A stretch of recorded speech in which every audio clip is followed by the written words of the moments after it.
Gue butuh statementnya Menteri Mas Nadiem ini soal ini gitu loh. Soal buku. Udahlah, maksudnya udah gue tahu lu hebat, lu udah besarin Gojek, lu terkenal, keluarga yang punya reputasi, pintar, Harvard.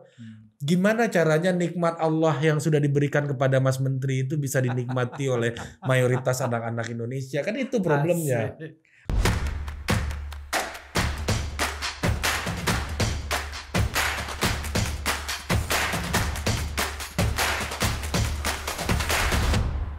Ya, halo dulur, ketemu lagi di kanal Kolase Konstitusi.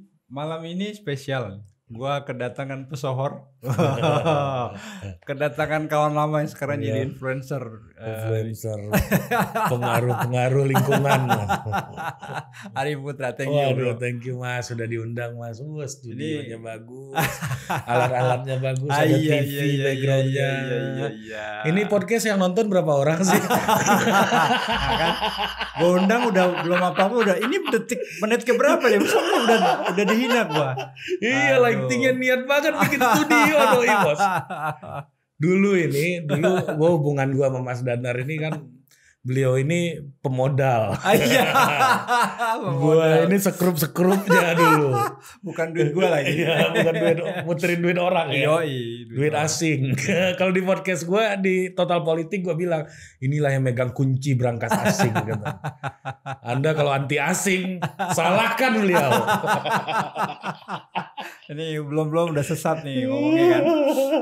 Nah, kalau penonton lu gue gak yakin ngerti maksud gue, tapi kalau penonton gue udah paham. Santai aja. Yang gue suka dari hari ini adalah salah satu orang yang menurut gue masih konsisten untuk berpikir merdeka dan tidak takut untuk mengungkapkan pikiran-pikirannya secara terbuka. Jadi buat gue sebuah kehormatan lah. Gak ada beban Mas. Ya. Kalau mau terkekang harus kaya. Iya. Tapi kalau tapi menurut gue sekarang itu kan ruangnya makin sempit ya, Ri. Untuk mencari satu space di mana kita bisa diskusi secara terbuka, berbagi perspektif. Betul Mas. Tanpa cap sosial gitu maksud gue. Setuju gue. Dan gue kadang-kadang curiga, jangan-jangan sosial media ini memang teknologi yang diciptakan untuk mendukung otoritarianisme gitu.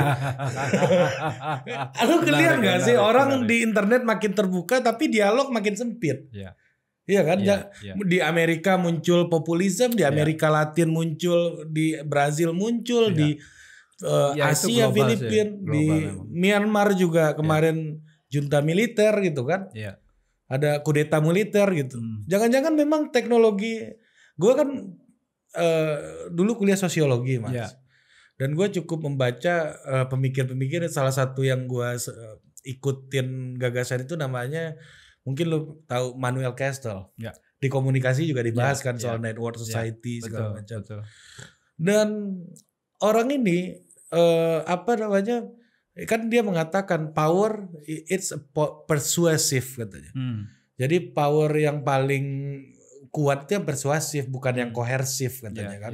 Dan apa itu the meaning of power? The elementary meaning of power is to shape the human mind. Jadi bagaimana membentuk human mind, sehingga yang paling elementer itu apa yang dibutuhkan, yaitu teknologi komunikasi. Jadi ketika radio misalnya ada orang-orang kayak Nixon yang suaranya bariton gitu, kepada saudara-saudaraku dari seluruh Nusantara gitu kan. Ada era TV kita senang orang kayak Pak SBY yang perawakannya looks so perfect gitu ya. Tapi hari ini udah nggak gitu lagi rumusnya gitu. Rumusnya sekarang siapa yang rame-ramean aja gitu loh. Kalau hiruk pikuk ya jadinya. Hiruk pikuk, dan siapa yang memegang kendali terhadap the technology of communication inilah yang menentukan apa grand narasinya gitu loh Mas. Itu sejalan juga dengan teori hegemoninya Gramsci ya berarti. Iya, dalam bentuk format yang baru. Dalam format yang baru karena ini teknologi komunikasinya lagi kayak begini. Dan lu sadar nggak Mas? Oh, ada kawan gua ya, dia kuliah ke Jepang. Kuliah ke Jepang. Terus pas pulang bahasa Jepangnya biasa-biasa aja, nggak bisa. Bahasa Inggrisnya biasa-biasa aja. Tapi pengetahuan agamanya makin banyak. Dia ceramah-ceramahin gue, ayolah Aki gitu kan. Oke, udah pakai terminologi itu ya? Udah pakai terminologi itu. Yang dulunya dia nggak kayak begitu gitu loh. Bukan gue bilang itu buruk gitu.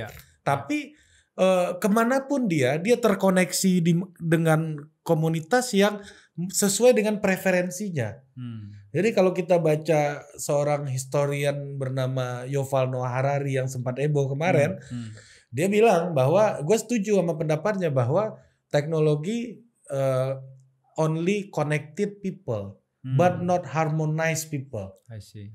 Nah jadi memang untuk mengharmonisasi ya nggak perlu ya. Kalau lu jadi penguasa, lu koneksiin aja orang yang kira-kira genetik kodenya sesuai dengan ideologi lu segala macam, backgroundnya. Itu gitu. kan artificial intelligence memang begitu kan cara Iya, kerjanya. kalau di sosiologi itu artificial intelligence tuh udah dibahas zaman dulu. Namanya tuh habitus. Iya kan? Kalau Pierre Bourdieu menyebutnya habitus, yaitu praktek yang berulang terus, dia menjadi struktur sosial di masyarakat. Kalau gue misalnya bilang, Mas Danar, lu gimana, lu sehat walaupun lu udah ubanan, tapi karena praktek kita egaliter nih gitu kan, setara nih bos gitu ya, jadinya ya oke aja gitu. Nah sekarang itu didokumentasikan oleh machine learning praktek itu. Nah itu yang menjadi habitus, dan makanya publik sangat tergantung kepada tren, penguasa sangat tergantung kepada tren gitu. Lu yakin gak sih orang di DPR itu memang punya keresahan intelektual dan pikirannya soal kehidupan bernegara? Ya, semua mungkin ada, tapi mungkin minoritas. Minoritas kan? Karena apa? Mereka terpilih bukan karena keresahannya, tapi karena tren kan gitu. Trennya lagi yang punya duit banyak gampang masuk kan gitu misalnya. Trennya lagi yang soleh gampang masuk gitu. Tergantung trennya apa. Berarti yang urakan kayak lo tuh kecil kemungkinannya gitu. Ya bisa jadi. Udah urakan gak punya duit kan. Ya kan gue gak enak aja. Ya kan kalau mobil senior Toyota kita ya Kalia lah. Ya, apa kalau beli Avanza gue gak boleh lebih bos. Gak enak. Nanti fasilitas lama diminta lagi. Iya. Oke, nah artinya sebetulnya kalau yang lo perhatiin di konteks politik hari ini di Indonesia misalnya, itu kan memang artinya yang lo bilang tadi, dia nggak lepas dari fenomena global sebetulnya. Betul, ya terkoneksi. Jadi orang-orang baper di Indonesia akan terhubung dengan orang baper juga di Amerika, Mas. Ya apalagi yang di Indonesia sendiri gitu ya. Makanya jokes-jokesnya kayak gitu ya. Iya, jokes-jokesnya kayak gitu. Nah ini gue contohin nih di Total Politik, Mas. Karena gue belakangan suka nyari crowd ya gitu ya, nyari viewers dari influencer-influencer tertentu. Penonton influencer tuh masuk ke channel gue lah gitu ya. Nah jadi gue pas live, kan gue udah bikin seri Amerika, politik Amerika itu mungkin ada sekitar 50 konten kali ada ya. Udah banyak banget. Tiba-tiba pas live ada nih si kampret nih satu nih nanya. Ini lagi inaugurasi Joe Biden guys. Joe Biden tuh presiden Amerika. Terpilih ngalahin Donald Trump nih. Kenapa sih bahas politik negara orang? Emang negara sendiri gak ada politiknya? Iya, ada orang out of context gitu mas. Jadi menurut gue ini gak, problemnya gini. Kalau otak lu dari dulu udah mesum gitu ya, lihat cewek di jalan, view gitu kan, masuk ke sosial media ya tinggal berubah mediasi aja, nggak jadi lebih pinter nggak, berubah mediasi. Nah, begitupun dengan partisipasi masyarakat sipil misalnya, selama ini tanpa teknologi transformation.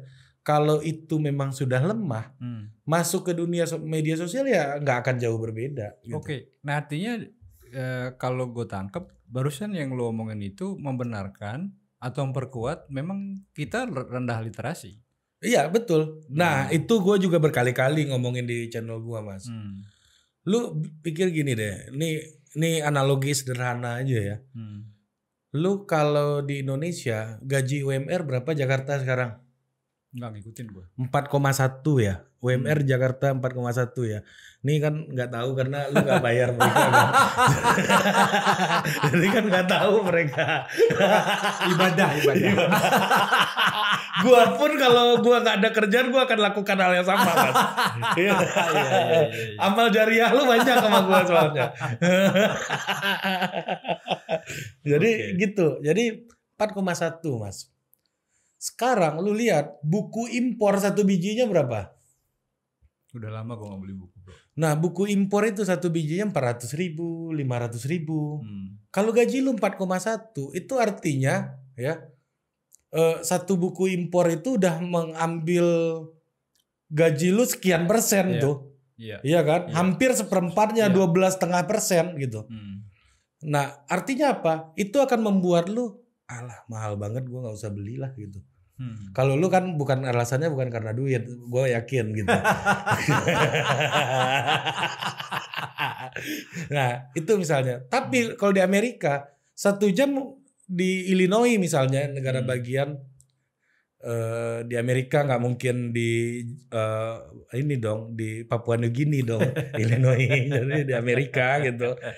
Nah misalnya di Illinois 1 jam tuh $15. Harga buku impor itu cuma buku itu cuma $6, $7 sampai $10 lah Mas. Jadi gaji lu 1 hari itu masih sisa sekitar 5 sampai $6 lah buat beli makan. Kalau lu beli buku 1 sehari. Jadi ini expand yang nggak lu pikirin banget gitu. Nah sementara di Indonesia pajak penulis tuh gila loh Mas. Kalau lu bestseller itu 30% pajaknya. Oke. Nah, belum lagi pajak kayunya, pajak ininya, pajak itunya. Belum pembagian keuntungan di distributor bukunya. Iya, kan? Belum royalti toko buku. Iya. Nah, gue sih ngerasa kalau going digital orang belum semuanya terlalu adaptif gitu ya. Iya. Iya kan masih susah gitu. Termasuk generasi gue yang agak, gue termasuk orang yang agak tidak cukup betah baca e-book. Betul. Sama, gue juga sama. Sama ya? Iya. Okay. Kita masih baca Prisma kan dulu kan. Ya kan? Wow. Ya kan? Daniel Dakidae, Fedi Hadis. Prisma gitu kan. Pada masa kemasannya ya? Iya, masa puncaknya. Itu buku bacaan wajib. Wajib. Kalau lu nggak baca Prisma, lu nggak dianggap intelektual masa itu. Nggak nyambung lah kalau ngomong. Iya, nggak bukan orchid. Iya, benar. Bukan orang kita nih. Betul. Dia siapa sih aneh nih gitu. Itu kalau zaman itu lu nggak baca Prisma itu kayak sekarang kira-kira anak gaul ngaku gaul tapi nggak pernah ke SCBD gitu. Atau nongkrong di M-Block. Jadi gitu Mas. Ini problem gitu. Nah misalnya ini urusannya ada di negara. Ini gue berharap orang kayak Nadiem Makarim tuh nyelesain itu sebenarnya. Nah kalau karena dia merasakan kemewahan ya sampai kuliah di Harvard gitu ya. Bapaknya punya toko buku juga. Setuju gue. Nah itu kan satu aspek ya, akses ke katakanlah bacaan. Kalau di pendidikan gimana? Maksud gue harusnya kan pendidikan itu meningkatkan literasi dong. Iya kan? Idealnya begitu. Atau konsep dasarnya paling nggak begitu kan? Gini lah Mas, lu kan punya anak. Gue bukannya apa-apa nih. Lu percaya nggak ngasih anak lu ke guru sekolah negeri? Kalau mau jujur-jujuran nih Mas, fair-fairan aja nih. Iya, oke. Ya, gue nggak yakin Mas. Bener.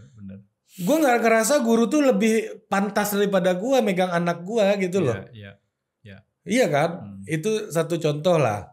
Nah dengan untuk itu lu kasih lah anak nih buat explore dirinya sendiri belajar yaitu salah satunya akses terhadap buku. Ini gue mau cerita pribadi gue Mas. Oke. Jadi gue kelas 3 SMA, gue kabur dari kelas gara-gara ada razia potong rambut gitu loh. Kampung gue kan kalau rambut lu panjang dicolakin istilahnya bahasa kampung gue tuh. Sama guru yang lebihin kerah hajar. Iya, dihajar sama guru kan. Kalau gue ngumpet belakang tempat gue ngerokok biasanya di belakang SMA gitu kan, pasti ditangkap gue sama guru-guru gue itu kan. Pasti ketahuan mainstream lah. Di mana ya cara ngumpet yang nggak mainstream nih? Gue kepikiran gue ngumpet di perpustakaan sekolah, Mas. Karena isinya diasumsikan anak-anak yang baik gitu kan, dan benar, bajunya masuk segala macam lah gitu kan. Jadi karena kelamaan di situ, handphone belum kayak sekarang kan. Handphone belum kayak sekarang, nggak bisa main handphone lalu waktu itu. Lu pakai N-Gage, lu tahu N-Gage nggak? Ini anak sekarang banyak yang nggak tahu tuh N-Gage apa. Nokia N-Gage yang nelpon itu kayak gini nih, miring kayak gini nih. Dulu itu udah keren banget. Itu ada main game bom-bom gitu palingan apa itu nggak jelas tuh. Explode nama gamenya kalau gue nggak salah tuh. Exploder gitu. Nah waktu itu gue ke perpustakaan dan SMA waktu itu belum boleh bawa handphone kalau gue nggak salah. Jadi gue perpustakaan. Gue ambil buku nggak jelas, Mas. Pokoknya niatnya lu sembunyi kan di sembunyi situ. Awalnya, tapi gue nggak sengaja aja gue ambil buku satu. Apaan nih? Ada foto orang hitam depannya, black people. Ternyata itu biografinya Martin Luther King.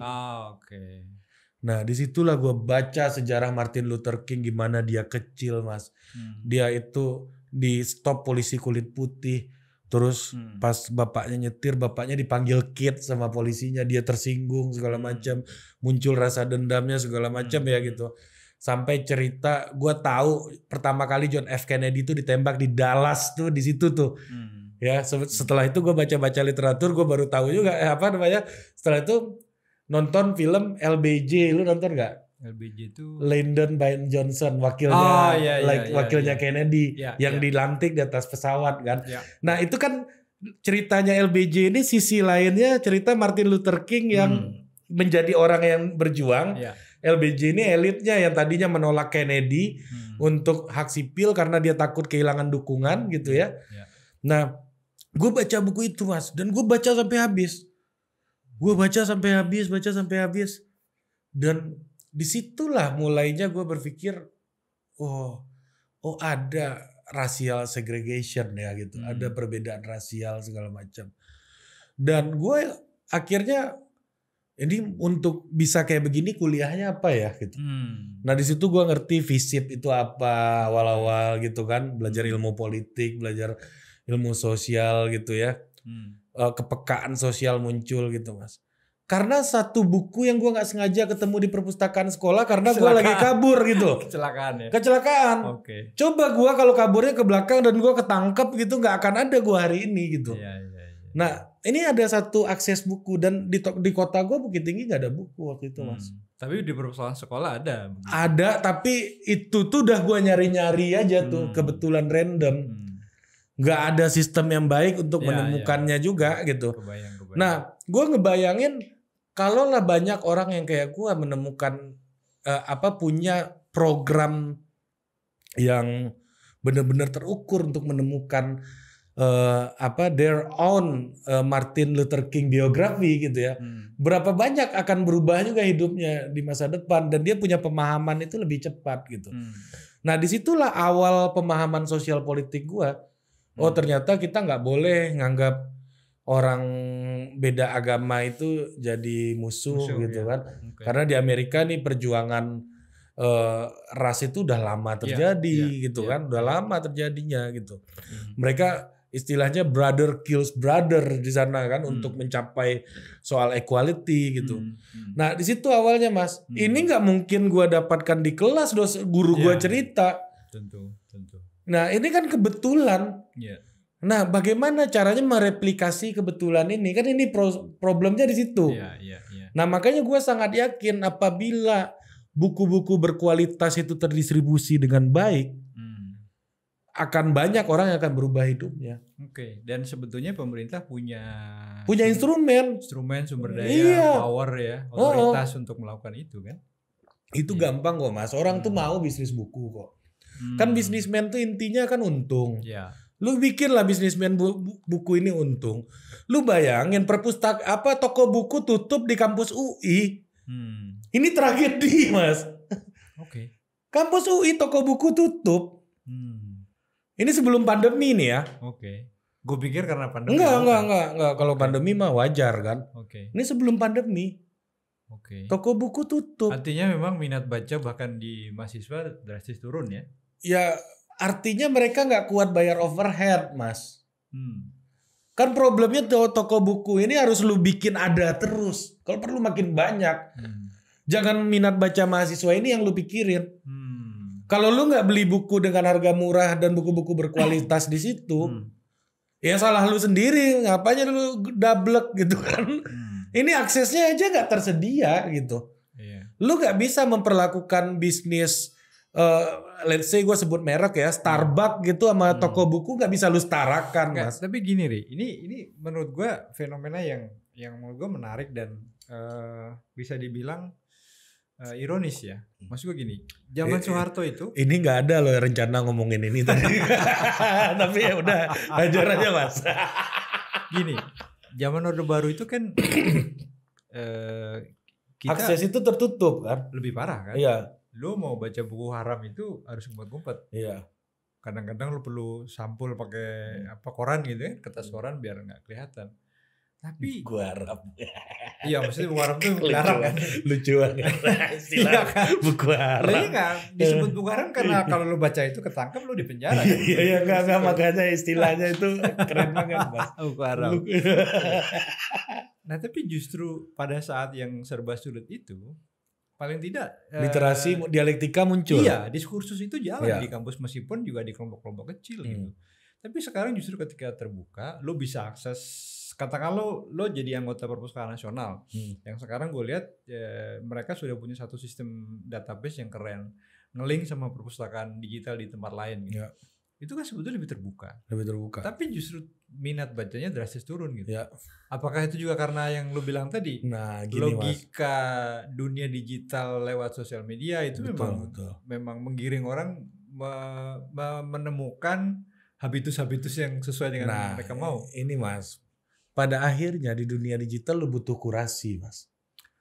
Di dunia intelektual ini lu butuh kurasi. Dulu buku haram itu kan udah dipilihkan. Iya kan? Iya. Yang halal-halal lu gak baca juga kan? Ya, baca cuma gak penasaran gitu. Ya gak penasaran. Udah ini kan strategi marketing inilah. Semi-semi apa ya. Semi-semi pengedar narkoba gitu loh. Iya.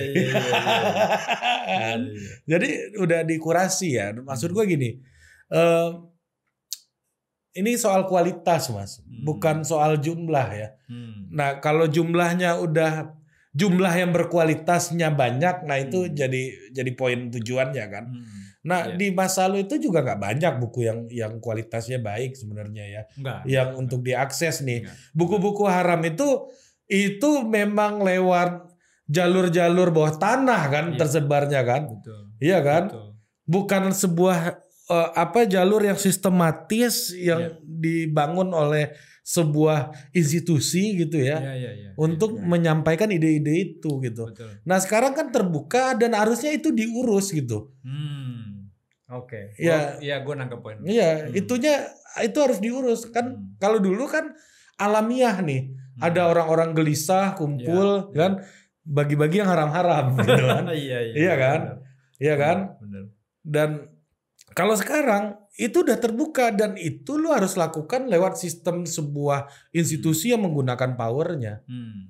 Ya gitu. Memang punya kekuasaan formal untuk ngatur itu. Untuk ngatur itu. Masalah orangnya mau baca atau enggak itu bukan urusan lo. Iya. Urusan negara itu buka aksesnya gitu loh. Betul. Ini gue yang kayak tadi gue bandingin makan di Amerika itu masih bisa lo dengan beli satu buku impor setiap hari. Ya dengan gaji lo 1 jam $15. Iya kan? Ya. Kalau lu kerja 8 jam kayak di tempat lu Mas gitu. Kan? 8 jam itu kan harusnya lu masih sisa banyak duit lu Mas. Iya kan? Kalau di sini satu buku impor 500.000, 250.000. Gue bandingin kemarin gue mau beli buku Homo Deus ya, Homo Deusnya si Yuval Noah Harari itu kan. Gua lihat harganya kalau dirupiahin sekitar 280.000. Nah di Amerika itu $20. $20 gaji orang sejam $15. Dia bisa beli buku itu kapanpun dia mau tanpa hitung-hitungan gaji. Iya, no hard feeling gitu loh. Lu sambil lewat beli buku gitu kan. Bisa kayak beli cilok gitu kan. Kalau lu beli cilok kan bisa gitu, beli cilok gitu. Iya, artinya tidak perlu melalui satu kalkulasi kehidupan gitu untuk beli itu. Pengambilan keputusan yang rumit gitu. Iya, kalau kita beli 250.000 mikir, Mas. Iya. Enggak, gua aja masih mikir gitu yang apalagi anak buah gua. Gitu, apalagi karyawan gua di kantor. Kapan mereka bisa pinternya gitu. Oke. Jangan-jangan emang lu pelihara begitu biar kasta. Gak. Ya walaupun gue percaya kadang-kadang perlu kasta ya. Tapi gak segitunya Mas. Iya. Gak sekejam itu loh. Gak sekejam itu. Orang ya kayak Orde Baru lah. Dia runtuh karena gak ada kontrol kan. Kan demokrasi itu demokrasi yang baik akan selalu menemukan kontrolnya. Iya. Nah kalau orang nggak lu bikin pinter, lu nggak akan dikontrol dengan baik gitu. Ya artinya dialektika itu nggak hidup dan hancur sendiri juga kekuasaan lu. Dan peradaban tidak terbangun. Nggak terbangun. Lu jadi penguasa kalau oposisi lu goblok itu pusing loh. Iya. Gue kan pernah punya cukup pengalaman lah dampingin kepala daerah, bupati itu gitu yang kan. menarik juga tuh. Iya kan. Itu kalau mereka udah habis ketemu sama DPR ngeluhnya, wah apa iki bodoh-bodoh anggota DPR gitu. Di belakang layar mereka ngomong kayak gitu. Ini gue sampein aja di depan. Kalau mereka kan nggak berani ngomong. Anggota DPR-ku bagus-bagus kan. Pak Kajatiku baik-baik gitu kan. Kalau di belakang kan omelannya keluar Mas. Karena apa? Orang yang mewakili masyarakat tuh jangankan nyambung ya. Mereka tahu apa yang dia omongin aja udah syukur gitu. Itu yang terjadi gitu. Jadi lu jadi penguasa dikontrol oleh orang-orang goblok itu nggak enak juga. Apa enaknya gitu loh Mas.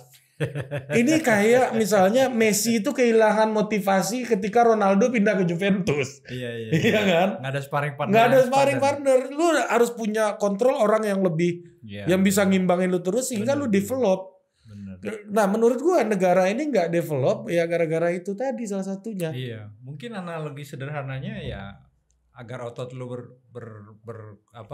bertambah kuat kan lu harus angkat beban ya. Iya betul. Dan misalnya ya, gua kalaupun gua dipukul-pukulin nih, gua latihan tinju nih, gua ngadepin Tyson Mas. Walaupun gua dipukul Tyson, gua KO, gua udah dipukul Tyson gitu.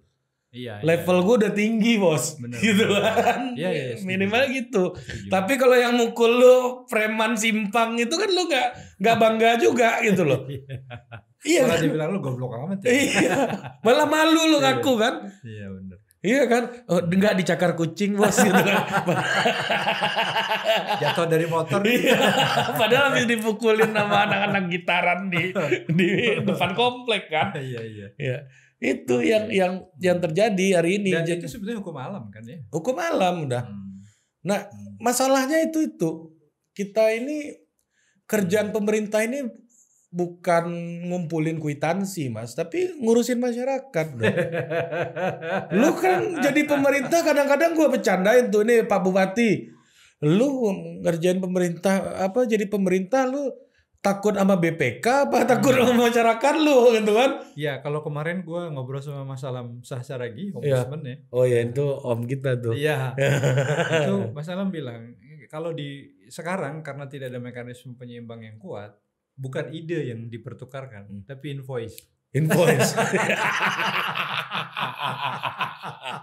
Udahlah selesai di invoice semuanya. Lu ajak si ini dong Mas ngomong di sini. Kawan lu juga. Siapa? Bro Wamen Surya Chandra. Oh iya. Iya, Wakil Menteri Pertanahan lu bisa ngomong agraria di situ tuh. Nanti gue kontak. Bro Wamen kan. Siap. Gila lo jaringannya lo. Ampun gua. Ini semuanya itu udah tahu lah makan tangan Mas Danar. Udah pernah tanda tangan semua orang depan beliau. Sialan. Jadi gitu Mas, memang dan ya kayak gitu. Gue juga heran itu kalau misalnya ya, lu DPR RI itu punya budget 2 triliun loh untuk kehidupan mereka tuh. Ya kalau kehidupan mereka 575 orang ya setahun nggak nyampe lah 500 miliar gue nggak yakin habis. Yang banyak itu kan dana aspirasi segala macam.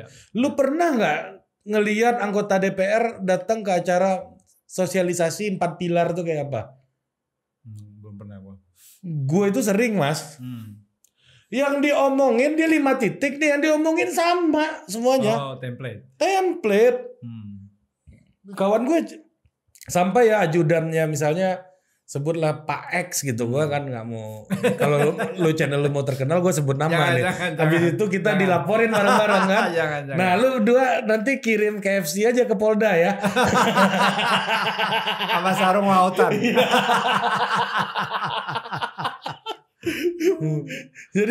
jadi ya gitu. Sampai ajudannya tuh ngomong gini sama gue, bro, ayo kita mau jalan nih. Oh kenapa bang? Ini udah bagian ini. Artinya ajudannya udah hafal omongannya semuanya gitu loh. Tertib rundown ya. Iya, ini udah bagian ini pidato bos nih gitu kan. Iya. Dan itu terjadi Mas faktanya.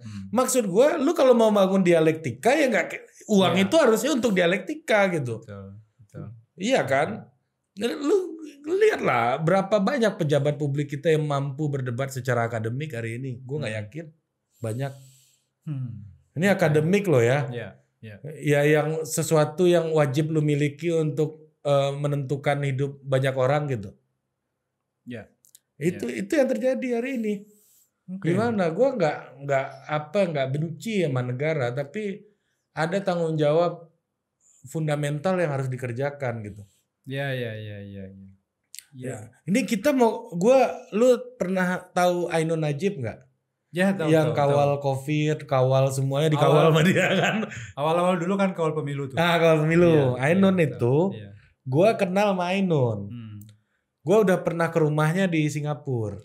Ya, dia kan di Grab HQ kan, dia kerja data science-nya situ. Gue mau ngomong apa ya? Gak. Gue pura-pura lupa. Gak mungkin lupa beneran dong. Jadi gue ke rumah Ainun Najib gitu kan. Gue ketemu sama Ainun Mas, ngobrol lah gue. Cerita. Jadi dia ceritain, ini sebelum COVID nih, gue ke Singapura sebelum COVID yang terakhir gue ke Singapura nih. Ceritalah dia, ternyata Ainun ini punya anak kan, anaknya 2 kalau gak salah. Jadi anaknya yang umur 6 tahun kalau gue gak salah, itu udah bisa ngoding bikin game Mas. Anjrit. Di situ, belajarnya di mana? Perpustakaan kecamatan. Ini merinding nih gue nih, beneran nih. Lu tanya Ainun deh kalau nggak percaya. Jadi di situ tuh dia belajar nih Mas. Ainun ngambilin bukunya. Nih namanya computational thinking katanya. Computational thinking itu apa? Berpikir algoritmik katanya. Jadi misalnya gelas digabung sama gelas.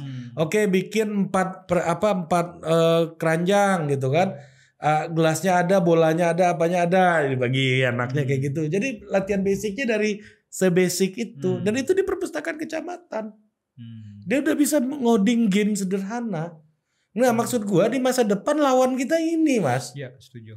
Gitu loh, maksud gua gimana bangsa yang illiterate ini akan compete sama itu gitu loh. Enggak, maksud gua gua butuh statementnya Menteri Mas Nadiem ini soal ini gitu loh. Soal buku. Udahlah maksudnya gue tahu lu hebat. Lu udah besarin Gojek. Lu terkenal, keluarga yang punya reputasi. Pintar, Harvard. Gimana caranya nikmat Allah yang sudah diberikan kepada Mas Menteri itu bisa dinikmati oleh mayoritas anak-anak Indonesia? Kan itu problemnya. Gue udah men-statement barusan. Hah? Gue udah men-statement lo barusan. Iya kan? Iya. Itu nikmat Allah Mas. Ilmu pengetahuan itu kan bagian dari kebesaran Allah kan. Iya. Lu tiba-tiba religius gini. Enggak, ini gue mau maju ketua ICMI.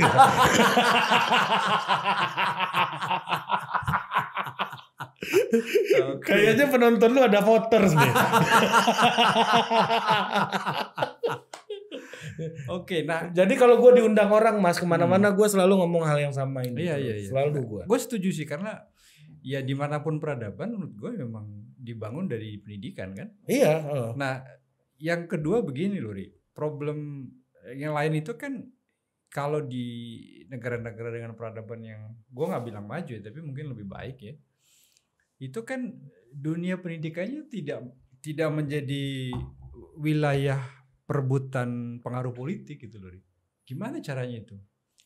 Ya ternyata menjadikan orang partai politik jadi menteri itu bukan jaminan juga untuk bebas dari situ. Iya kan? Ya. Orang non politik kalau kata gue Mas ya, taruh aja orang politik di situ. Kalau dia nggak achieve jangan pilih partainya di situ. Oke. Kalau kata gue gitu, taruh aja orang politik udah. Karena selama ini juga tuh orang non politik kok. Sebut aja Mas Anies Baswedan, Pak Muhadjir Effendi, Muhammad Nuh. Gue selalu hafal nama Menteri Pendidikan loh. Menteri lain nggak hafal gue. Kan? Hebat loh, masih ada yang hafal. Nadiem Makarim. Mau reshuffle kayak apapun Menteri Pendidikan selalu gue hafal. Dari Daud Yusuf dulu kan. Nah karena ini the essence gitu. Lu Malaysia maju kan pendidikannya sekarang. Menteri pendidikannya orang politik nggak? Pasti orang politik dong, dia parlementer. Nggak mungkin lo kalau nggak jadi anggota DPR jadi menteri kan? Maju kan? Jadi nggak ada urusan juga kata gue Mas. Artinya sebetulnya mendudukan orang yang non politik di posisi menteri itu bukan jaminan. Bukan jaminan. Kalau gue sih setuju aja orang politik aja taruh orang parpolnya, taruh Golkar, Demokrat atau PAN atau apalah. Kalau ngaco nih, jangan dipilih lagi partainya. Kayak kemarin sistem zonasi ngaco gitu. Kita tahu nih di pemilu mau hukum siapa gitu loh Mas. Kan jangan pilih partai A karena dia bikin anak kita nggak bisa masuk SMA unggulan gitu kan. Jelas kampanyenya gitu. Jadi kualitas demokrasi kita juga akan naik. Dan kadang itu lebih fair ya? Lebih fair dan kadang-kadang gue lihat orang sentimen anti partai ini loh. Gue nggak setuju juga gitu loh. Oh iya, ya itu diskusi kita lain. Iya, maksud gua dalam artian dengan serta-merta tidak meletakkan orang politik di dalam struktur itu akan beres solusi, enggak juga. Nah, gue sering berdebat soal ini sama Yoyo nih. Yoyo kan bukan background partai ya dulu ya. Yoyo itu bupati Kabupaten Batang yang menerima Bung Hatta Anti-Corruption Award ya. Karena Ari. Enggak lah. Kita mah tukang sorak bos. Fotori gitu kan. Foto kita kan dulu kan. Itu aja udah. Tukang megang-megang dompet. Tapi kalau nggak ada yang megang dompet kan nggak ada transaksi. Nggak selesai juga urusannya. Itu aja. Jadi gue selalu debat. Dia percaya betul orang politik nggak bisa ditaruh dimanapun. Karena nggak ada sisi profesionalismenya. Dia menurut Yoyo dia kritis dengan sisi itu. Kalau gue sih enggak. Sebanyak itu orang pinter di perusahaan, sebanyak itu juga orang pinter di partai. Gue percaya itu. Nah ini kan problemnya tinggal gimana orang-orang pinter ini dapat akses dan opportunity yang sama dengan yang jago politiking aja. Dan diapresiasi kinerjanya. Iya itu aja kan problemnya. Selama belum lu kerjain itu ya nggak akan beres. Ya sama aja gitu loh Mas. Nah makanya buat gue sih orang politik mau dimanapun. Dan kalau ada pertarungan politik pun di situ ya nggak masalah. Ya nggak apa-apa. Ya, setuju. Singapura misalnya, itu kurang apa itu negara Mas? Itu semua perumahan di Singapura yang tumbuh ke atas itu, notarisnya tahu nggak lo siapa? Tahu nggak nama notarisnya? Nama perusahaan yang mengambil semua notaris sertifikat rumah di Singapura. Nama perusahaan notarisnya Lee and Lee. Yang punya Lee Kuan Yew. Jadi dia bangun rumah ke atas, dia ambil semua sertifikatnya, proyek sertifikat lah istilahnya tuh. Sertifikat perumahannya dia ambil semuanya sama law firm dia, sama notarisnya dia. Tapi gak ada orang yang protes. Karena apa? Achieve. Orang punya kepastian hukum. Nah masalahnya kita berpolitik tapi gak achieve. Kan itu aja masalahnya. Cuma ribut gitu aja. Ngumpulin ini jatah siapa. Ya gak apa-apa. Malah gue pikir ya Mas, semua jabatan menteri itu kasih orang politik aja semuanya. Profesor di belakangnya tukang marahin. Gak apa-apa. Iya kan? Kalau dia salah, kita tuh tahu mau hukum siapa Mas di pemilu. Wah ini orang Golkar nih misalnya, ini orang P3 nih, ya udah jangan pilih lagi, ini orang ini nih, kita tahu gitu. Nah sekarang untuk campaign kayak gitu kan kita susah. Ini kan negara kita sistemnya kita mengaku presidensial tapi prakteknya parlementer kan gitu. Iya, parlementer murni juga enggak. Enggak juga. Karena istilah minister itu cuma ada di negara parlementer kan. Makanya yang paling tinggi prime minister. Kalau di Amerika kan menteri luar negerinya disebutnya secretary of state. Karena yang megang secret the executive. The executive secret gitu ya. Yang megang secretnya presiden gitu. Makanya dia sebut the secretary of state gitu. Nah, itu dan itu orang politik juga semuanya. Iya kan, nggak ada masalah kan.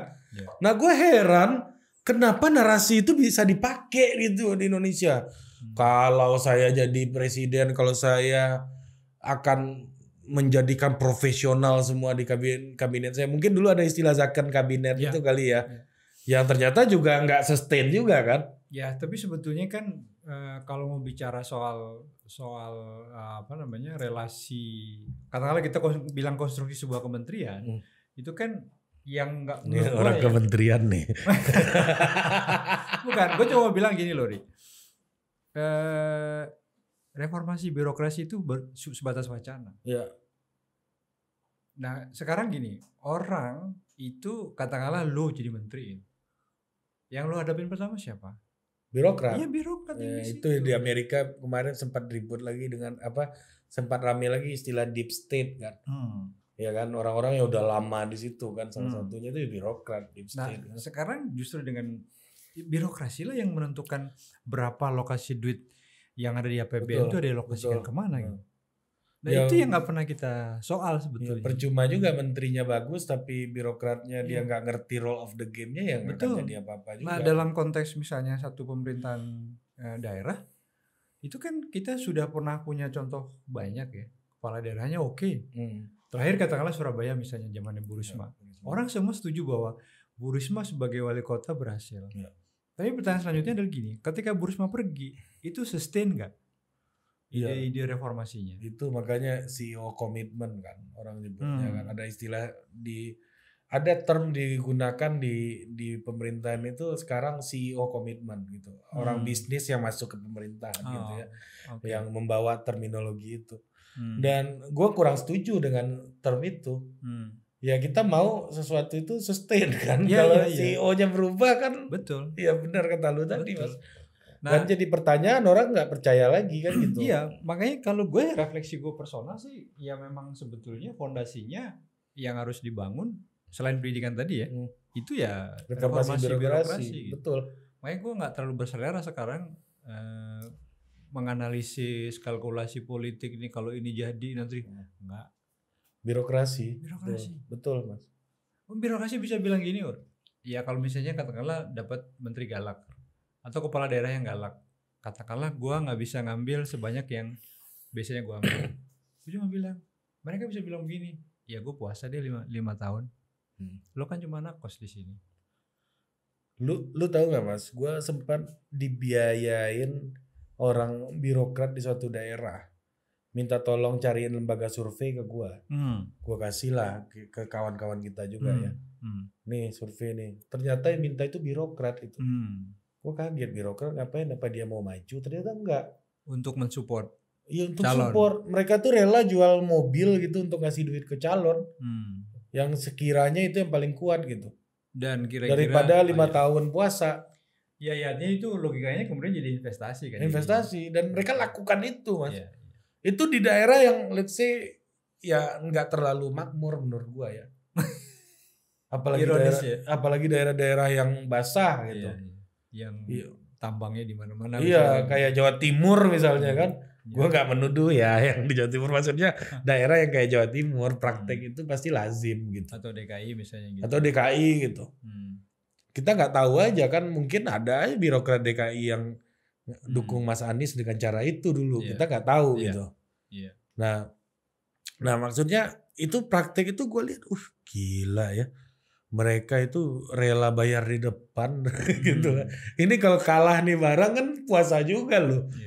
Iya. Tapi mungkin mereka juga sudah terbiasa begitu. Iya, dan memang itu. Nah, ini konsekuensi dari elektoral demokrasi kan sebenarnya, Mas. Oke. Ya kan berkelindan nih masalah nih kemana-mana. Iya. Iya kan, post otoritarian muncul itu, meritokrasi nggak ada lagi, ya kan? Yang ada itu soal tren kayak yang di awal gua ngomong tadi, mereka terpilih karena tren, mereka bisa jadi pejabat karena tren. Misalnya gini, ada birokrat ngedekatin bupati dan calon bupati dan ternyata menang. Ya dia ikut naik dong.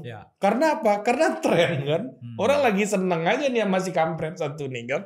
Kalau orang lagi nggak seneng dia kan nggak akan naik juga nih kawan gitu. Oke, artinya memang kalau kita letakkan dalam satu frame membangun peradaban sebuah bangsa memang jadi nggak ketemu ya. Nggak ketemu, makanya Mas, gue selalu gini Mas. Gue akan fokus dengan apa yang bisa gue lakukan dulu aja lah. Setuju lah. Apa yang bisa gue ubah. Setuju.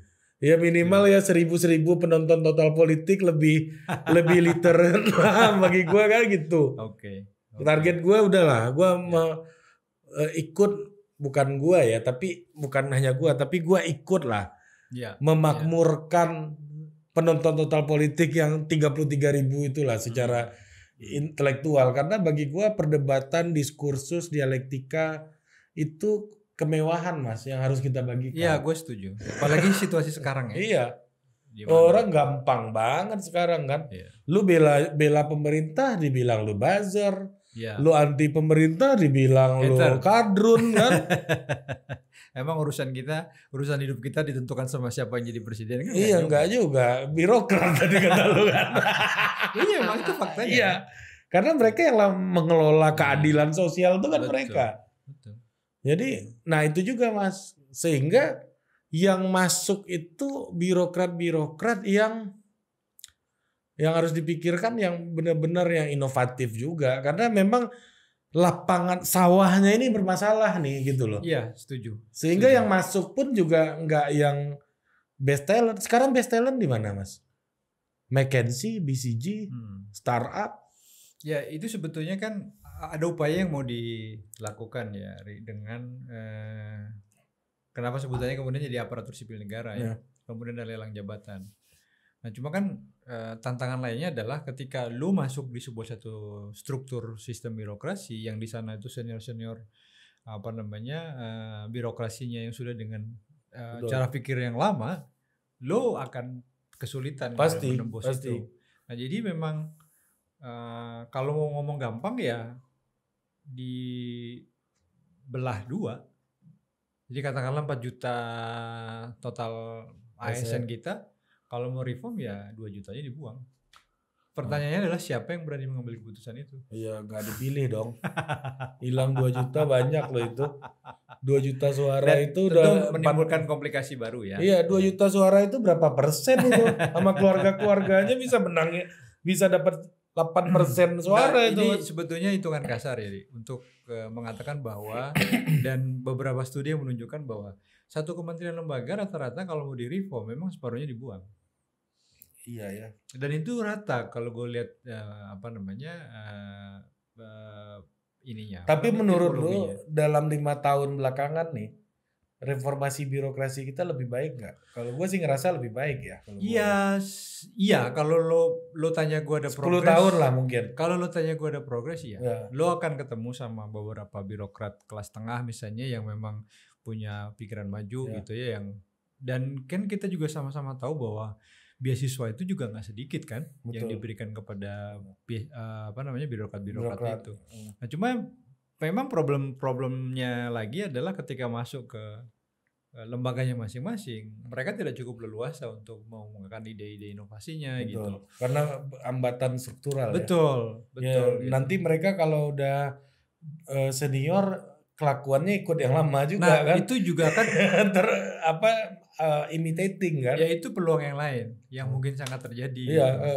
Jadi habitusnya terkontaminasi. Jadi dalam konteks ini gue sih berharap bahwa Kemenpan RB lebih serius ya ngurus persoalan. Tapi kalau rekrutmen lu percaya nggak rekrutmen ASN kita lebih baik? Lebih terbuka iya. Iya. Lebih terbuka iya ya. Artinya orang bisa kemudian komplain, orang bisa bahkan menggugat ya. Gue setuju gua. Adek gue keterima PNS soalnya. Kita nggak ada keluarga apa-apa. Oke. Dan lo nggak nyuap? Nggak kenal. Gak gue urusin, emak gue cobalah lu cek ada kawan gak. Sekarang gue percaya sistem gak ada masalah-masalah gitu lagi. Oke. Dan lolos. Okay. Sekarang udah dinas di lembaga dia. Dan kata dia sih di dalam dia menemukan beberapa orang yang diduga punya koneksi gitu ya. Tapi ya sangat kecil jumlahnya, nggak kayak dulu. Dulu kan gampang banget. Nah, memang PR-nya kan sisa-sisa orang yang dengan seleksi model kayak ini bapaknya siapa, ini keponakannya siapa itu. Dan di tempat gue sekarang bekerja, itu yang gue hadapin. Iya. Banyak, Mas. Emang ya orang-orang orang-orang yang udah gede ini maunya anaknya ngelanjutin dia. Bukan menyuruh dari nol lagi. Harusnya suruh aja dari nol lagi udah. Betul. Tentukan kehidupan lu sendiri gitu loh. Oke. Sip, bro. Ini mudah-mudahan segitu aja. Kita masih. Ini air gua masih penuh loh ini. Ya enggak loh. Tapi udah tambah. Ini sebetulnya syarat bahwa lo harus kesini lagi. Iya. Atau nanti ngobrol di tempat lo lah ya kan. Cuma yang kalau diingat-ingat tadi dia ngeluarin angka viewer itu sebenarnya sedang menghina kita. Enggak, semoga nih. Gue yakin nih kolase ini channel mendidik ini. Anda jangan kebanyakan nonton Raffi Ahmad. Anda kebanyakan nonton MLI Anda. Pasti Anda Deadwood semuanya. Nonton ini agar masa depan Anda lebih cerah. Udah Mas, udah gue endorse. Kan influencer kata lu tadi kan. Siap. Thank you bro, thank you. Oke Mas. Nanti kita lanjut lagi ya. Oke siap. Thank you.